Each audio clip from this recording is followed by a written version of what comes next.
이 사회가 진짜 개천에서 용 안 나오는 거 아시죠?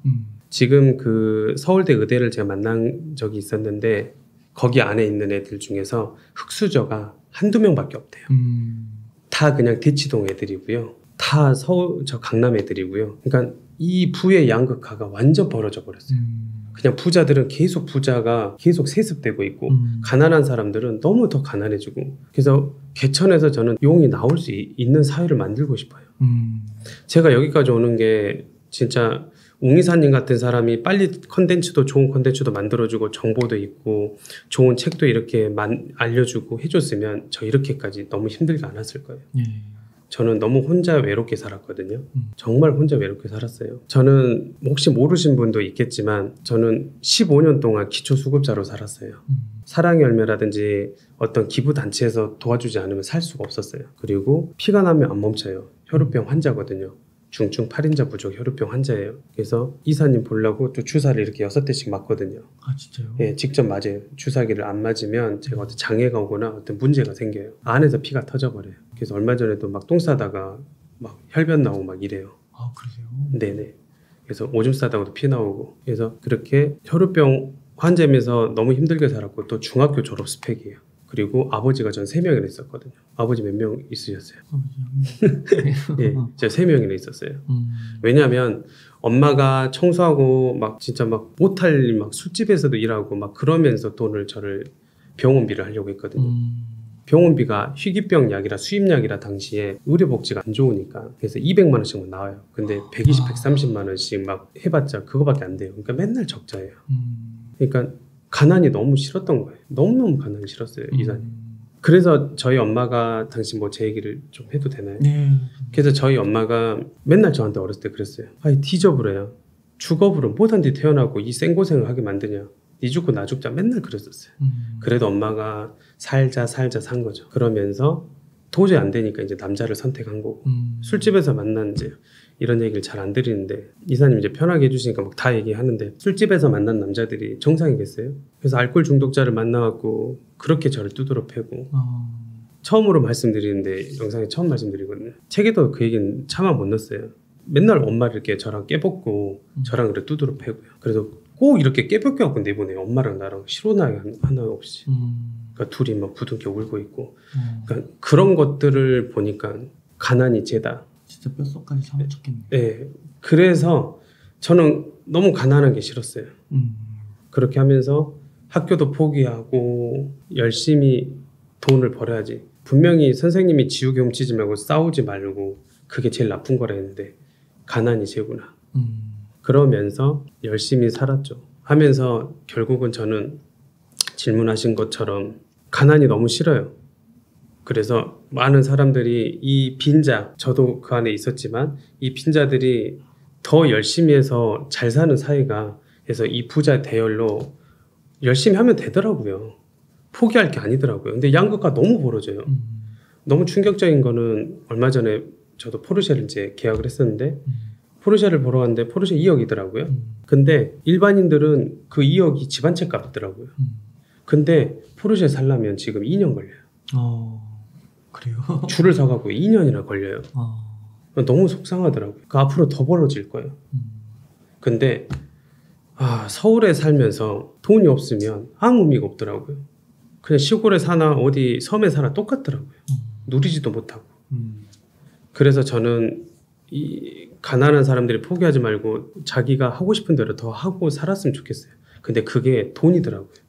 돈이 행복의 척도는 아니에요. 하지만 돈이 있어야 내가 하고 싶은 거 하고 살 수 있고 더 꿈을 꿀 수 있고 삶의 질도 달라지고 만나는 사람도 달라지고. 그래서 저는 방법은 있거든요. 그래서 어떤 동기부여든 어떤 꿈이 목표든 포기하지 않으면 성공할 수 있다는 거 보여드리고 싶어서. 저는 완전 기천에서 용난 케이스잖아요. 그래서 저는 희망을 더 많이 사람들 주고 싶어요. 그래서 어렸을 때도 재능 기부를 중고등학교 막 100군데도 넘게 다녔고 저처럼 사람들이 좀 많이 나오고 싶어요, 이사님. 그래서 그런 걸 유튜브로 보여주고, 유튜브에서 제가 뭐 돈 버는 것도 없거든요. 돈 때문에 했으면 유튜브 못 했을 거예요. 실제로 사람들이 그래서 정보 비대칭을 줄여주고 있으니까 건물주도 되고 더 막 메일로 오거든요. 희망을 줘서 감사하다. 저도 포기하지 않겠다. 저도 기초수급자 출신인데 진짜 더 힘들었는데 더 열심히 살아야겠다. 막 그런 희망 메시지 막 그런 것들을 받으면 잠을 못 자요. 더 열심히 해주고 싶어요. 아, 그러셨군요. 그리고 또 그 책에 보니까 그 독서를 엄청 많이 하셨더라고요. 아, 네네. 책을. 그러면 그 학교는 아까 말씀하신 것처럼 중학교까지 다니신 거고, 그 다음에 이제 아르바이트도 엄청 많이 하셨고, 그 다음에 책은 어떻게 이렇게 많이 읽게 되신 거예요? 저는 옹 이사님을 꼭 만나 뵙고 싶었었어요. 체인지 때 이사님을 뵀는데 제가 책 속에서 황골 탈 때 진짜 개가천선이라는 말한 것처럼 전 동굴 속에서 이렇게 움츠리고 있었거든요. 왜 움츠리고 있었냐면 어렸을 때 왕따였어요. 왜냐면 혈우병이 있다 보니까 사람들이 놀려요. 선생님도 꼭 넌 짜증났다. 한 학년 올라갈 때마다 야, 이거 강호동 누구야? 너 뭔 병 있어? 너무 창피하잖아요. 뭔 놈의 개똥이 프라이버시는 그때는 없었어요. 요즘은 달라져. 그때는 완전 후진국 마인드였던 것 같아. 너 1년 동안 꼼짝말고 그냥 가만히 있어. 얘들아 쟤 놀지 마. 혹시라도 다치면 안 되니까. 그렇게 얘기해요? 그러게 얘기해요. 뭐 안 그런 선생님도 있었죠. 그리고 너 운동하지 마. 그래서 맨날 가만히 있고. 그게 아이를 보호하려는 게 아니라 철저하게 자기를 보호하려는 게 난 알았어요. 왜? 나한테 사랑은 없었거든. 그래서 운동 갈 때 가만히 있으면 어떤 아이가 뭐 돈을 잃어버리거나 뭐 학용품 그러면 나를 의심하고 내가 있었으니까. 움직이지 말라니까 가만히 앉아갖고 진짜 오줌 싼 적도 있어요. 1학년 때는. 아, 어떡해. 그러니까 왕따였어요. 애들이 이렇게 닿으면 너 혈우병 옮기는 거 아니야? 전염병처럼 생각하고. 네. 내가 호환 마마 진짜 뭐 무서운 뭐 그런 거였어요. 그러니까 이렇게 위축됐죠. 엄청나게. 아, 어떡하냐. 참. 네, 맞아요. 그리고 엄마는 맨날 죽어보라고 뒤져보라고 그런 말만 하고. 그러니까 내가 그때 네이버가 있었으면 자살했을 거야. 아마. 아, 근데 와, 상상이 안 가요. 지금 대표님 모습을 보면. 맞아요. 그래서 제가 성향이 바뀌었던 노하우도 이야기해 드릴 건데 아까 말했잖아요. 그리고 새아빠는 맨날 두드러 패고 칼도 던졌다니까요. 물건 던지면서 엉망진창이었잖아요. 진짜 그렇게 엉망진창, 진짜 뭐 미국에서 뭐 마약하는 뭐 그런 집안이었을 거예요. 한국은 뭐 그런 건 아니었지만. 그러면서 헬렌 켈러라는 책을 우연히 만났어요. 책방에서 18살에. 제가 인생이 바뀐 터닝포인트를 잠깐 얘기해드리면 교문에서 병원 치료를 받으면 11시 정도 되거든요. 학교 앞에 기다려요. 그래서 음악 소리가 나면 들어가요. 우리 띠리리리리리리 이제 끝나잖아요. 이렇게 벨소리 있잖아요. 그래 그때 들어가기 전에 그때 제가 질문을 해요. 저 혼자기 때문에 혼자 사색할 때 자문자답을 제가 항상 많이 하거든요. 호동아 너 여기서 뭐하냐? 뭐하긴 지금 수업 기다리지. 아니 너 학교 왜 다니냐고. Y에 대해서 묻더라고요. 엄마가 고등학교 졸업하라고 대학교도 빚내서 대학교는 가야 된다고 하니까 가지. 아니 그니까 네 인생이 바뀌냐고. 너 엄마 호강시켜준다며. 인생 바뀔 수 있어? 아니 그러게 나 지금 관성대로 살고 있구나. 아무 생각 없이 그냥 하란 대로 하고 있구나. 내가 뭐 하던데 그러고 살지? 나 멋지게 살고 싶어. 그러면 바보야. 거기가 아니라 너의 기회는 성공의 기회는 학교에 있는 게 아니라 밖에 있는 게 아닐까 막 이런 생각을 하게 된 거예요. 너 학교에서 돈 버는 거 알려줬어? 아니. 응. 너 학교에서 부자 되는 거 알려줬어? 아니. 그냥 수업 못 들어가고 졸라 막 때리기만 하던데. 나 반에 꼴등이었거든요. 난 이제 안 맞았으니까. 그러면서 제가 돌아가 버렸어요. 이사님. 그러면서 우연히 들어간 게 책방이었어요. 그러면서 헬렌 켈러를 만났고 너무너무 부끄러웠어요. 왜냐면 그때 제가 세상을 원망했고 사회를 원망했고 부모를 원망했거든요. 뭐하러 혈우병을 날 태어나갖고 이게 왜 병신처럼 난 이러고 사냐. 왜 난 이러고 태어났냐고. 맨날 그걸 원망했거든요. 근데 헬렌 켈러가 저한테 얘기한 거예요. 호동아 너 나처럼 맹인보다 더 불쌍한 사람이 뭔지 아니? 뭔데? 시력은 있으나 비전이 없이 사는 거. 그게 맹인보다 더 불쌍하다? 그 얘기를 하는데 너무너무 부끄럽더라고요. 우리는 맹인보다 더 불쌍할 수도 있어요. 아무 없이 이렇게 관성대로 살면. 바뀌지 않았다면. 저는 거기서 깨달음이 온 거예요. 이사님 사람 바뀔 수 있다고 믿으시죠? 네, 힘들지만 바뀔 수 있다. 그거는 저는 간절함과 깨달음의 차이인 것 같아요. 그 깨달음은 누구한테 오느냐? 사람 바뀌란다고 백날 바뀌면 안 바뀌잖아요. 본인이 와서 바뀐 거잖아요. 예를 들어 얘기해 드릴게요. 제가 좋아하는 제 친구가 있어요. 25년 지기 친구인데 저랑 담배를 같이 끊기로 했는데 저는 15년 전에 끊고요. 얘가 안 끊었더라고요. 그래서 제가 담배를 2갑씩 펴요. 얼굴도 이사님처럼 까매요. 이사님보다 더 까매. 네. 그래갖고 제가 그렇게 끊으라고 했는데 안 끊더라고. 근데 최근에 아이가 낳았는데 끊더라고요. 근데 걔가 나한테 한 말이 있어요. 호동아 네가 담배를 끊으라 해서 내가 끊디? 내가 스스로 깨달았어. 아이가 내가 오니까 울어. 그래서 끊었다는 거예요. 이 얘기가 뭐냐면 아무리 백날 선생님 바뀌어라, 뭘 바뀌어라, 부모가 바뀌어라, 친구가 바뀌어라 안 바뀌는 거야. 본인이 깨달아야 돼요. 본인이 한 대 빡 와야 돼. 빡. 본인이 빡 와야 된다고. 잽잽잽만 때리니까 안 와. 이 영상도 보는 척만한 사람 안 바뀔 거고 진짜 뼈 맞으면 나무 도끼로 맞으면 안 할 거고 쇠 도끼로 진짜 탁 맞으면 바뀔 거야 나는. 그러니까 저는 그건 거예요. 이 영상을 보고 지금 이 순간 바뀔 거냐? 그러면 1년 뒤에 바뀐 사람도 있죠. 근데 정말 미안한데 한 70살 때 바뀌질 않았으면 좋겠어요. 그때 바뀐 사람도 있을 거예요. 죽기 전에. 그때 바뀌어갖고 이제 자식들한테 얘기하면 몸 표현이에요. 그 자식도 한 귀로 듣고 한 귀로 흘리겠지. 저는 그 깨달음이 와서 바뀐 거예요. 이사님. 그래서 그 책을 헬렌 켈러 보고 와 깨달았어요. 그러면서 단돈 5만 원을 들고요. 엄마한테 얘기했어요. 엄마 나 깨달았어. 내가 이대로 살면 인생이 바뀌지 않는다는 것을 엄마 호강시켜줄게. 돈 좀 줘. 나 서울 가서 돈 벌어야겠어. 근데 그때는 가출을 한 거예요. 학교에서 그 정확하게 그것도 태학 처리가 된 거고. 광주에서. 네. 그러니까 무작정 그냥 지하철 타고 그냥 아니 저기 기차 타고 간 거예요. 무궁화 아세요? 무궁화 타고 가고. 아무도 아는 사람 없는데요. 네. 친척도 없어요. 돈을 하도 막 빌려달라 했고 꺼지라고 막 그래갖고 그냥 무작정 갔어요. 어디로 가셨어요? 그래서 대박인 건 64 빌딩 가보셨어요, 이사님? 네. 64 빌딩이 TV에서 본 64 빌딩 있더라고요. 그때는 그 가장 높은 빌딩이었어요. 야, 오메 어찌까 64 빌딩이요? 저거 63 빌딩이네. 아 내렸어요. 내렸는데 그게 영등포역이었어요. 그래서 거기서 노숙을 하게 됐죠. 일을 구하고 미성년자니까 일을 안 구해주더라고요. 18살? 네. 와. 그래서 일을 구하고 가방 베개 삼아 역에 자고 또 일을 구하고 또 베개 삼아 그러고 살았죠. 근데 거기서 또 깨달음이 또 와요. 원효대사처럼. 원효대사 알죠? 일체유심조처럼. 네. 어떻게 똑같은 물인데 해골물일 때 으윽 터하고 맑은 물일 때는 아주 깨끗한 물이라고 하냐고. 그럼 본인 깨달은 게 달랐잖아요. 그래서 저도 또 깨달음이 그때 어떤 깨달음이 왔냐면 여러분들도 난 느끼셨으면 좋겠는데 제가 그때 추워갖고 한 5시 정도 깼었거든요. 근데 해표 식용유에 이렇게 통에 나무를 이렇게 째고 있더라고요. 사람들이 추우니까 바켓에서 이렇게 식용유요? 해표 식용유 업소용 그 통이 있어요. 본 적 있으실 거예요. 네, 큰 통에. 네, 스테인리스 같은 네네네. 일반 작은 통에 뭐 나무를 넣을 수는 없죠. 철로 돼 있는 거죠. 그 철로에 알루미늄. 그래서 이렇게 불을 쬐고 있는데 거기 한 3, 4, 5 모여갖고 있는데 그때 좀비 같더라고요. 사람들이. 눈이 희물거려갖고. 근데 제가 거기에 나와 있는 사람들이 다 알거든요. 사니까 거기 살았으니까 조금이라도. 거기 막 명지대 출신도 있고요. 사업하다 망한 사람, 뭐 직장인, 뭐 지체아 빼고는 다 멀쩡한 사람들이었어요. 그 시대 그 산업, 우리나라가 성장 동력의 산업 역군들이었어요. 그분들이. 근데 말년에 그렇게 노숙자가 되리란 거 생각했겠어요? 이사님도 노숙자 될 수 있어요. 박스 폐지 주스로 다니란 법 있어요? 없어요. 아니 그렇게 없으란 법 있냐고요. 그분들도 생각 못했을 거 아니에요. 여러분들 마찬가지예요. 말년에 그렇게 안 되리란 법 있어요? 괜히 돈 없다고 가족들에 무시당하고 떠나고 괜히 그런 거 아니잖아요. 나도 그럴 수 있을 거란 생각이 들더라고요. 그러면서 제가 바로 씻고 나와서 온갖 일을 다 하게 됐어요. 네. 그러면은 그때부터 뭐 하신 거예요? 맞아요. 그때 그러면서 제가 구두방부터 숙식이 이제 제공된다고 해서 구두방부터. 근데 이것도 처음 얘기해드린 건데 진짜 집으로 내려갈 뻔을 했었어요. 그때 왜 포기를 안 했냐면 포기는 습관이 된다는 걸 제가 알았어요. 그리고 여러분들 사소한 거라도 절대 포기하는 습관을 가지시면 안 돼요.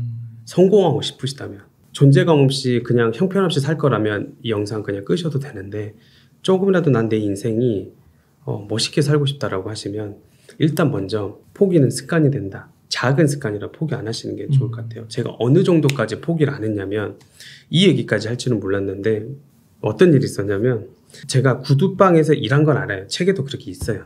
근데 그 디테일한 걸 얘기를 지금 여기 처음 들었는데 구두방에서 이제 숙식이 제공된다니까 이 아저씨가 써주더라고요. 그러니까 구두를 이제 닦고 이제 뭐 배워요. 뭐 우산도 하고 막 별일 막 다 하죠. 근데 꼬매는 것도 막 다 해요. 막. 근데 이 사람이 이제 씻으라더라고요. 자기가 옷을 벗겨요.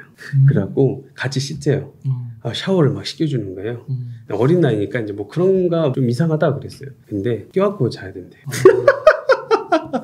지금은 제가 웃으면서 얘기하는데 그래서 껴안고 잤어요. 옷 다 벗고. 좀 팬티만 입고 뒤에서 이렇게 꼈는데 아직도 그 생각 막 닭살 돋아요. 근데 알고 봤더니 이제 그 사람이 변태였던 거야. 그때 당시에 40이 좀 넘었던 것 같은데 좀 뭐 동성애자 뭐 그런 걸 수도 있고. 근데 제가 그러고 2, 3일을 있었어요. 왜냐면 나갈 데가 없는 거예요. 근데 집에 너무 가고 싶었어요. 너무 가고 싶어요. 너무 가고 싶었죠?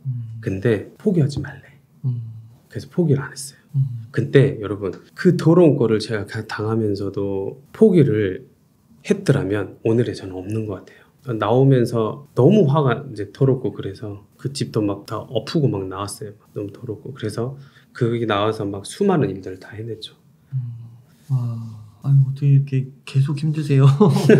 18살 때 그 전에도 그렇고 광주에서도 그렇고 서울에 올라와서도 그렇고 참 정신 차리세요 이사님. 네. 이사님 왜냐하면 제 이야기를 통해서 여러분들이 좀 희망을 얻게 해주고 싶어요. 저는. 아유 그렇구나. 네. 그렇게 하시면 이제 그러면 구두 닦기라고 하셨었네요. 그거 이제 닦다가 중간에 이제 한 일주일 뭐 이렇게 하고 나오신 거예요? 네, 한 3일 정도 하고 나왔던 3일 것 정도 같아요. 하고 나오신 거고. 그러면 또 먹고 살아야 되잖아요. 그러니까 그러면서 술집, 식당, 막 택배일. 와 대박은 우연찮게 뭐 택배일 뭐 이렇게 나르는 일이래요. 나르는 일도 했는데 시간당 그때 막 1,500원 정도 됐거든요. 근데 이걸 한 막 7, 8,000원 준다는 거예요. 그래서 막 날랐어요. 날랐는데 알고 봤더니 이게 마약을 나르는 일이었어요. 예, 대박이죠.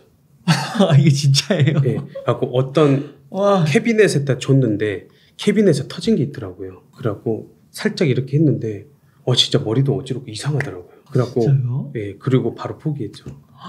근데 나는 순간 나도 갈등도 있었어요. 막 모른 척도 할까? 이거 계속 할까? 왜냐면 너무 꿀알바니까. 근데 세계도 그 얘기 나와요. 그러면서 되게 재밌죠. 상상도 못하겠어요. 네. 진짜. 예, 맞아요. 영화 얘기인데 영화. 그러면서 이제 식당도 막 하면서 정말 고생 많이 했죠. 식당에서 또 포기할 뻔했어요. 식당에서는 제가 이게 주사를 잘 제때 안 맞으면 제가 무릎이 이렇게 부어요. 지금도 퇴행성 관절염 상기거든요. 제가 무릎이 이렇게 부어요. 그러면 다리를 고 김대중 대통령 아세요? 이렇게 절어요. 맞아요. 제가 이러거든요. 이렇게 되는데 그거를 왜냐면 이렇게 제대로 못 걸어요. 손님들 앞에서는 좀 멀쩡한 척 한데도 그래도 절어요. 근데 저 사람 아픈가 봐. 막 이제 그러죠. 들려요.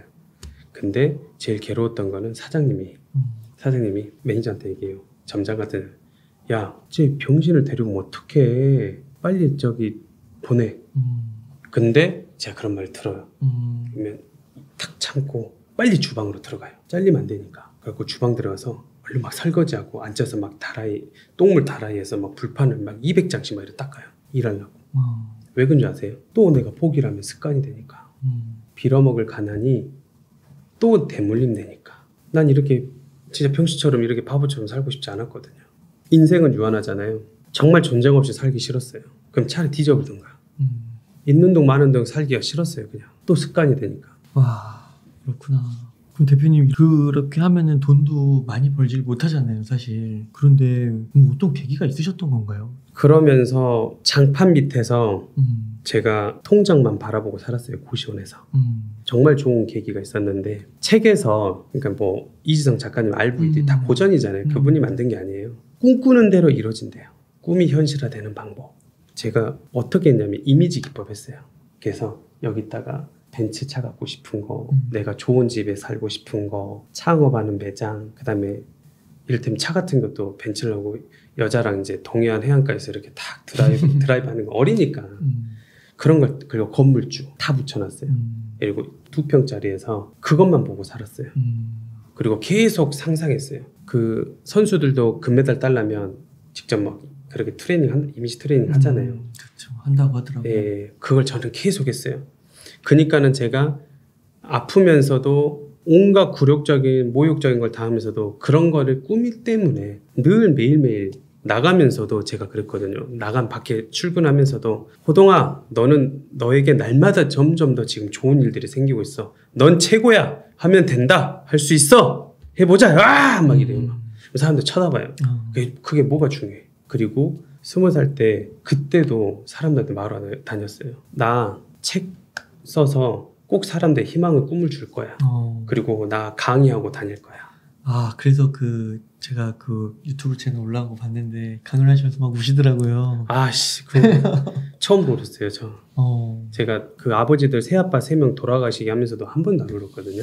뭐 이제 애정이 없으니까 그랬겠죠. 근데 애정들하고 이제 만나다 보니까 그랬나 본데, 너무 서러운 거예요. 그게 너무 감사하고, 이 모든 건, 이런 거 마이크, 이 컨텐츠, 옹달 책방, 이 모든 건 다 누군가의 상상이잖아요. 이 볼펜도 누군가의 상상이었을 거고, 이 옷도 누군가의 상상이었을 거고, 그 강의도 안에도 제 상상 안에 있었던 거였거든요. 그래서 결국은 제가 이사님 말씀처럼 이 모든 거를 계속 이미지 트레이닝을 했었어요. 네. 그래서 포기하지 않고 그 통장에서 돈 그거 하나만 바라보고 26살 때까지 1억 1천만 원을 모아서 예, 결국은 창업했죠. 야, 박수 한번 주셔야지. 야, 예. 진짜 고마워하다. 예, 맞아요. 제가 아까 박문객 씨처럼 어마어마한 사람이 온다고 했잖아요. 한 사람의 인생을. 그래서 제가 여기까지 온 건 진짜 그래서 기적입니다, 이사님. 이사님이 저를 상대해 준 것도 이거는 진짜 있을 수 없는 일입니다. 왜냐하면 저는 죽을 법을 너무 많이 넘겼어요. 어렸을 때 피가 나면 네. 코피도 3개월 동안 안 멈췄기 때문에 이 혈우병이 너무 고통스럽거든요. 저는 차라리 여러분들도 강력한 모티브, 동기부여가 필요하거든. 나를 낭떠러지 이렇게 딱 세우는 게 좋을 것 같아. 이렇게 예, 부채를 뭐 이용한다든지. 그래서 더 나를 이렇게 갈아 넣는 게 좋은 것 같아요. 안 그러면 계속 관성대로 살 수밖에 없어요. 근데 이게 안 되는 거지. 저는 또 이렇게까지 하는 비법을 물어보시는데 저는 그냥 노예처럼 살기 싫어요. 그때 그랬어요. 지금 여러분들 다 노예처럼 그 MJ 드마드 부의 추월차선처럼 다 현대판 노예잖아요. 출근하기 싫어도 정확히 출근, 나 가고 싶어, 몸이 안 좋아, 일하기 싫어. 어떡해, 6시까지 있어야 돼. 공무원이 뭐 다 그냥 현대판 노예처럼. 나도 그렇게 살기 싫었어요. 내가 하고 싶은 대로 하고 살았고. 인생 너무 짧잖아요. 벌써 40이 오셨잖아요. 우리 일하는 뭐 머신이에요? 기계예요? 내가 하고 싶은 대로 웅이사님처럼 이렇게 여러분들 살 수 있어요. 이분의 계획을 들었더니 너무 멋있더라고요. 여러분들과 함께 살고 싶대요. 정원도 만들면서. 뭐 깊이는 말씀 못 드리겠지만 이분의 꿈, 이제 누군가 상상 여러분들 경험해보세요. 멋있더라고요. 여러분들도 좀 그렇게 계획대로 목표대로 사시고 살 수 있어요. 저도 지금 그렇게 살고 있고요. 경제적 자유 누릴 수 있어요. 여러분 포기하지 마세요.